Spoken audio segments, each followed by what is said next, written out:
The comfort and distractions of today collide to indulge our desires and provide a slow death by apathy. A superior primitive ethos exists. Prepare for tomorrow. Defend what you value and lead those you love.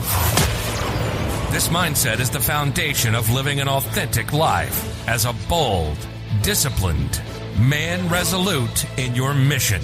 Prepare, defend, lead. Your mission. Own it. My name is Joe Prim, and I am the host of Prepare.Defend.Lead. This is your first time listening, welcome. If not, great to have you back. If you enjoy this podcast, there are a couple things that you can do to help push the Prepare.Defend.Lead mission forward. Number 1, subscribe. Number 2, share. And number 3, leave a review wherever you listen to this podcast. Guys, I do hope that you had a great Thanksgiving weekend and a safe Black Friday. This episode is coming out on Cyber Monday 2020. What kind of craziness do you think we have left in this year of 2020 as we roll into December? It's not over yet, guys. In this episode, I am playing a rerun from an episode that I did earlier this year called Paradigm Shift, where I kind of went into my thoughts as people first started talking about these COVID lockdowns. And if you have listened to this episode from Ever Vigilant, maybe give it another listen and see how you and I fared in our predictions as far as where things were going to go going forward. And if you haven't listened, give it a listen. Have an opportunity to see what I was thinking earlier this year before things really got crazy.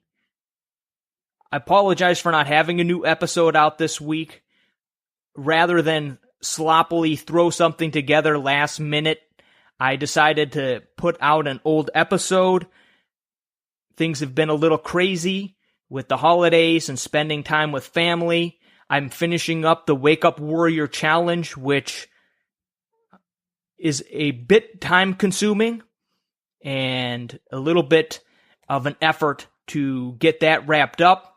I've been finishing up the challenge out on our property in Texas.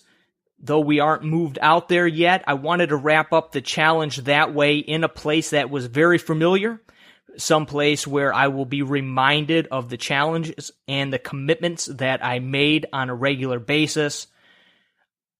I will be back next week with a new episode of Prepare.Defend.Lead and maybe some tweaks, maybe some changes as I have this extra week to prepare things a little bit differently.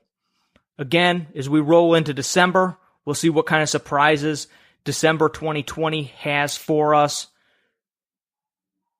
Thank you for listening. Thank you for supporting this effort, this mission here to raise awareness and get men to look at preparing, defending, and leading with the importance that our ancestors of old did. I appreciate those of you who have made purchases at the store, but also those that have messaged, those who have encouraged behind the scenes that this mission continue forward. You guys are great, and I thought a lot about that during this Thanksgiving holiday. So as we move forward, again, appreciate you.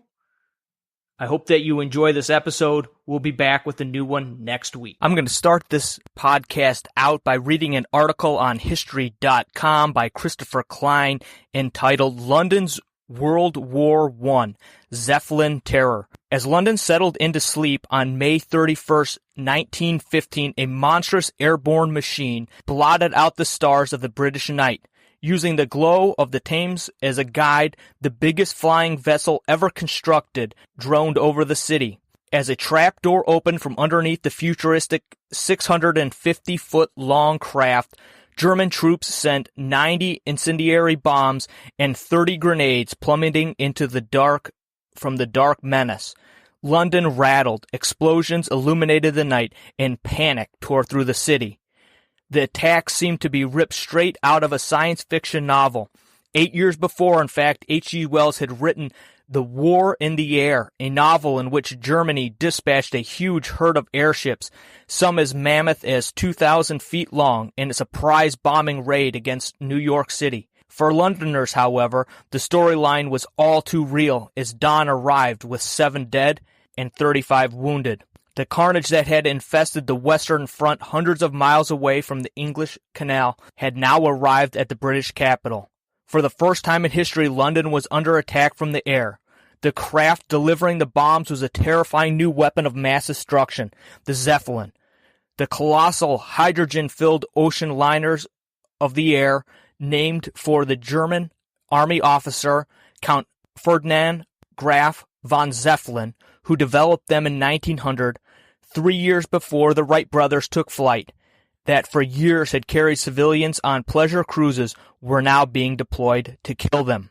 In the early months of World War I, German military employed their airships, which were capable of traveling 85 miles per hour and hauling 2 tons of explosives on bombing raids on the cities of Liège, Antwerp, and Paris.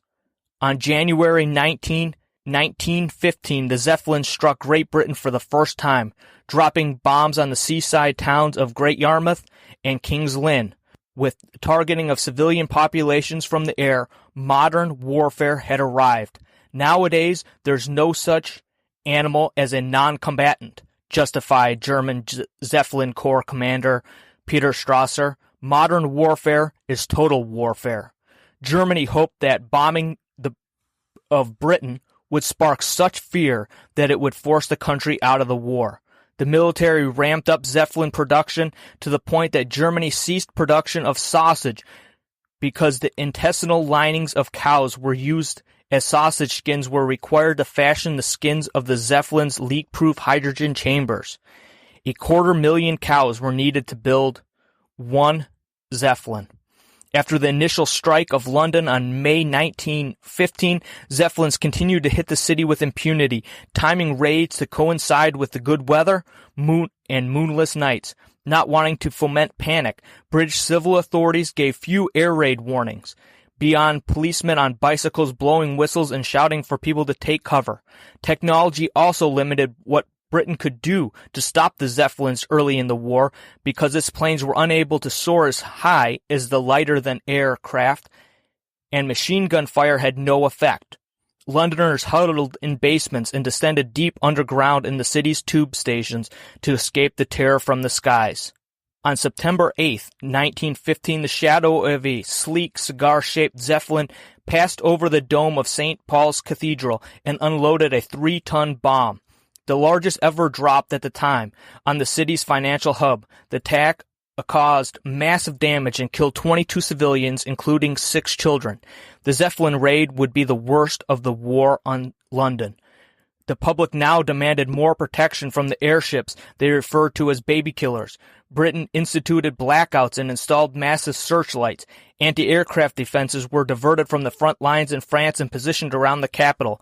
Authorities drained the lake at St. James Park to prevent its nighttime glitter from directing Zeppelins to nearby Buckingham Palace. And to build morale, Charlie Chaplin filmed a propaganda short in which he brought down a Zeppelin. My name's Joe Prim. I started this podcast about 4 years ago in an effort to, as the intro states, challenge and encourage men to prepare, defend, and lead. That is still the focus of this podcast because I see far too many men ambling about, shoulders shrugged, heads down, not exactly sure what their role in our modern society is. So if you tuned into this podcast for the first time, or even if you've been listening for a long time and you expect me to kind of go with the flow, go with what everybody else is saying and say in a couple weeks, this coronavirus thing will be over and our lives will return to normal, this is the wrong podcast for you. I don't think that things will ever be quite the same. The way I'm looking at things right now is there is a massive paradigm shift.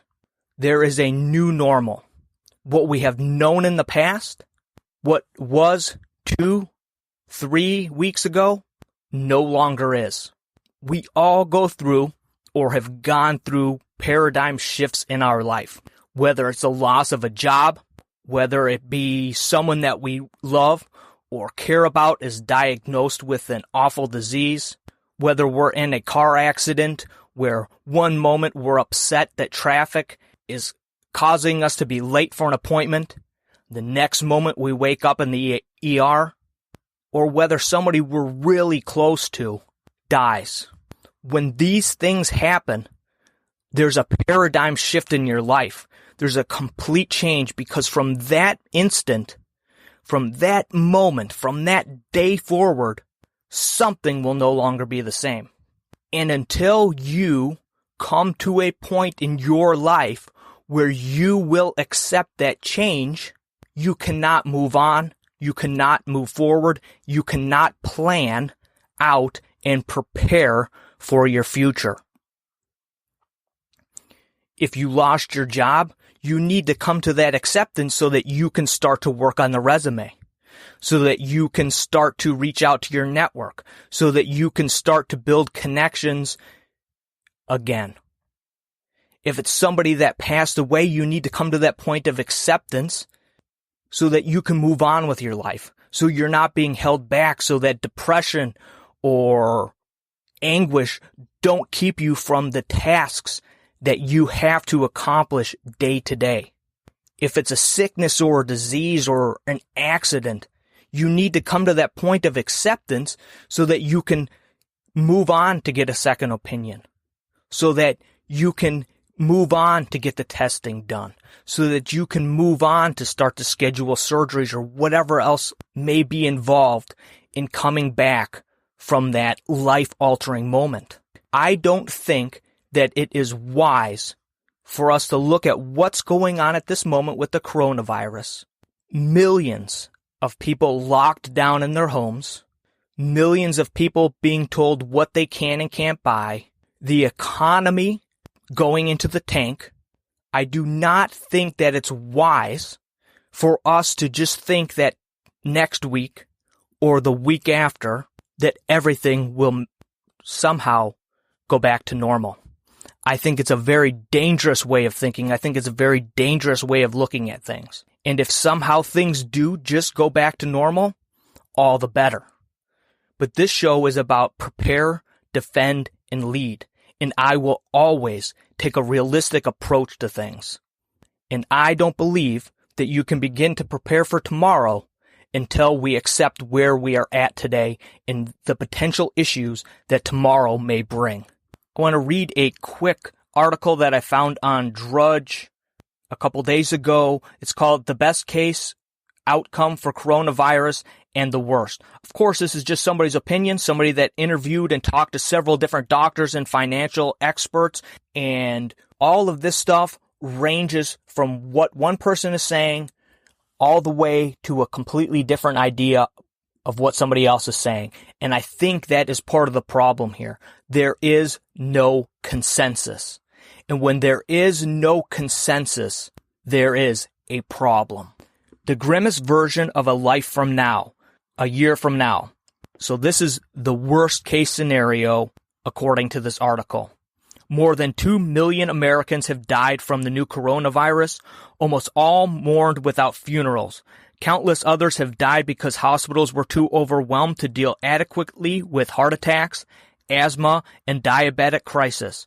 The economy has cratered into a depression, for fiscal and monetary policy are ineffective when people fear going out, businesses are closed, and tens of millions of people are unemployed.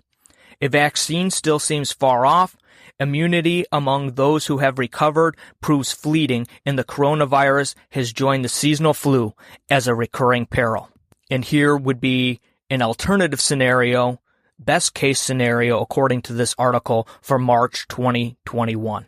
Life largely returned to normal by late summer of 2020. The economy has rebounded strongly. The United States has a sharp, short shock in the spring of 2020 to break the cycle of transmission. Warm weather has reduced new infections and provided a summer respite for the Northern Hemisphere. By the second wave in the fall, mutations had attenuated the coronavirus. Many people were immune, and drugs were shown effective in treating it and even reducing infection. Thousands of Americans died, but by February 2021, vaccinations were introduced worldwide and the virus was conquered. Now, the article goes into much deeper detail with quotes from doctors about why and how they came to these conclusions. But either way, we are in the midst of a paradigm shift. The sooner we understand that, the sooner we grasp that, the sooner that we can change our mindset and begin to prepare, defend, and lead on into a different future. We know how to prepare, defend, and lead in the past. And if things go back to that, we're fully ready. What we don't understand and we don't fully know is how we're going to prepare, defend, and lead going on into a different future. And the sooner we can begin to think that through, the sooner that we can begin to plan what that looks like, the less likely we are to make mistakes, the less likely we are to put ourselves in a worse situation than we potentially already are in. I believe that it is imperative that we stop believing that in a couple of weeks things will be back to normal. Normal has been redefined, and the new normal is not the old normal. We must accept this in order to mentally think clearly and prepare for what is to come. Otherwise, you leave yourself in denial and put yourself and your family in danger. Now is the time to start communicating with those that maybe are family or friends that live in a rural community. Now is the time to start maybe putting aside some water.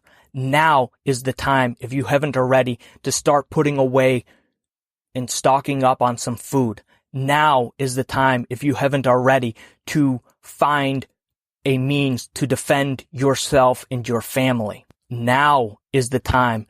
Begin to prepare the game plan for you and your family of what you do should violence begin to break out in your neighborhood. We know that people will always go back to self-preservation. All animals, whether they're big or small, and humans are no exception, will always seek to preserve their life and the way they want to live. That means if you have something that they want and people are put in a position where they can no longer get it, you may become a target. And if you are not fully prepared and you have not planned what you and your family will do in that, should that occur, you will be behind. You will be, as I've talked about in podcasts before, on the wrong side of bang. We do not know where that bang moment is. We are hopefully still on the left of bang. If we look at a timeline and we put bang right in the middle of that timeline, I would like to hope that we are still to the left of that bang. That means as time is ticking closer and closer to bang, we have less and less time to plan and prepare for what we are going to do should that bang happen. Should things turn for the worse. Should things get really, really ugly. Right now, we have time. We have the clarity of mind. We have full bellies. We have clean clothes. Now we have time to think through what the plan will be, what our action will be should that bang happen and we find ourselves on the right side of that bang. Maybe the bang in this instance does not happen. But while we're on the left side of it, let's plan, let's prepare ourselves to defend and to lead during this time. Part of this, as a father, is to begin to prepare your wife and your children for what may be to come. I have begun to do that. We've had pizza this past week. We talked about that and enjoyed that pizza as if it was our last pizza. We have done that with each thing that is something that we've enjoyed and something that we have liked. We've eaten it, we've joked about, and we've talked about that possibly being the last banana, or that being the last pizza, or this being the last this or that. Because the reality is we don't know. And if I'm telling my kids and not preparing them for what could possibly be a future shift, I put them in a much worse situation.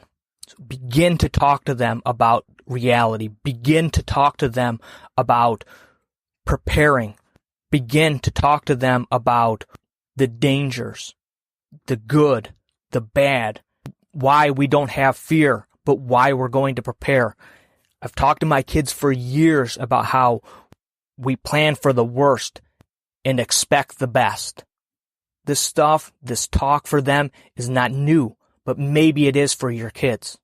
Maybe it will be for your wife. You need to step up, prepare, defend, and lead. The better that you can prepare, the better spot that you can put yourself in, the better place you'll be to move on and succeed by fully accepting this new paradigm. You will adapt better and can put your family in a place to succeed versus exist. The new defenses were in place on September 2nd, 1916, when Germans launched their largest raid of the war with a fleet of 16 airships heading to London. The searchlights scouring the skies caught one of the silver Zeppelins sparkling in their beams. The Royal Flying Corps pilot William Leif Robinson soared over 11,000 feet and closed in on his prey. He raked the Zeppelin with bullets that punctured the Leviathan like harpoons. Suddenly, the mighty warship ignited like a torch, and the fireball fell from the sky like a shooting star that could be seen for hundreds of miles around. Londoners cheered and sang patriotic tunes as the incinerated Zeppelin plummeted to the earth. The tide had been turned.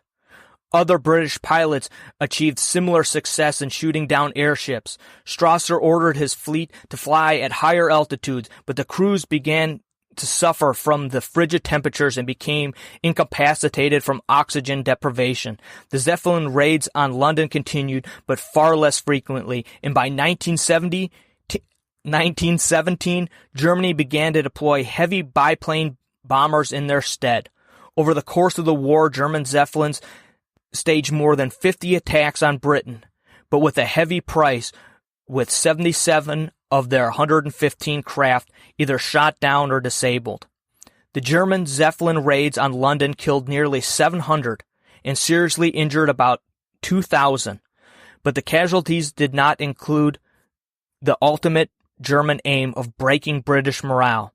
The waging of total war against the civilian populations, however, did not fade with the Zeppelin era. 2 decades later, terror again fell from the London skies when the next World War arrived, and this time with much deadlier consequences, as nearly 20,000 of the city's residents died in the London Blitz. The London authorities at that time did not sit back and just take what was coming. And I want you to do the same for yourself and for your family. Take initiative. Sit back. Spend some time thinking. Spend some time praying through a plan to get yourself out of Dodge should you need to. But also get yourself mentally prepared for a new world, a new time, so that should things completely change on us, should everything that we have known and counted on, should our life of ease and comfort, should our life living in Candyland of guardrails and bicycle helmets come to an end, that you will be prepared, that you will at the very least be mentally ready to step into the unknown fearlessly to lead those who are important to you. Thanks for listening to this podcast. If you have any questions whatsoever about preparing, about getting yourself mentally prepared, about firearms, about food storage, about anything that you heard in this podcast that you are just not quite sure about. Things that maybe you just really never thought about in the way that I'm presenting it today. Reach out to me.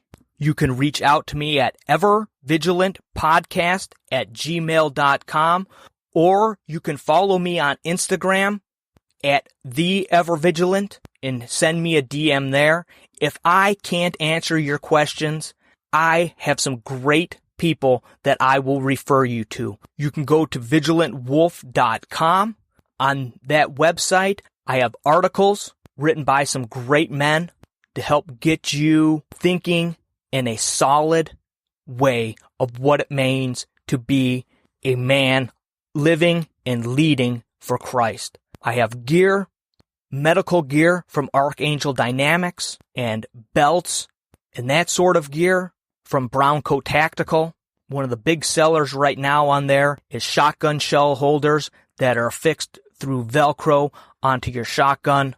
If that's something you're interested in, go check them out on the website. I pulled down my holsters off of the website right now. If you are in real need of something, I might have it in my overstock. I'm sitting on some stuff. If that's something that you need, hit me up. I will do what I can to get you taken care of. Also on the website, you can listen to the full archives of this podcast. If you would like to support this podcast, if you are in a spot to support this podcast, you haven't lost your job yet, and you want to keep me going, go to patreon.com/evervigilant, and you can join the Wolf Pack there. I'm still working presently. If that changes, I will do my best to put out an episode each day of the week. Something short, something sweet, but something to keep you guys informed and keep us moving in the right direction. You were created for a time such as this. You are where you are for a reason, for a purpose. Step up, chin up, shoulders back. The time is now to prepare, defend, and lead. Hold fast, men. God bless. For the strength of the pack is the wolf, and the strength of the wolf is the pack.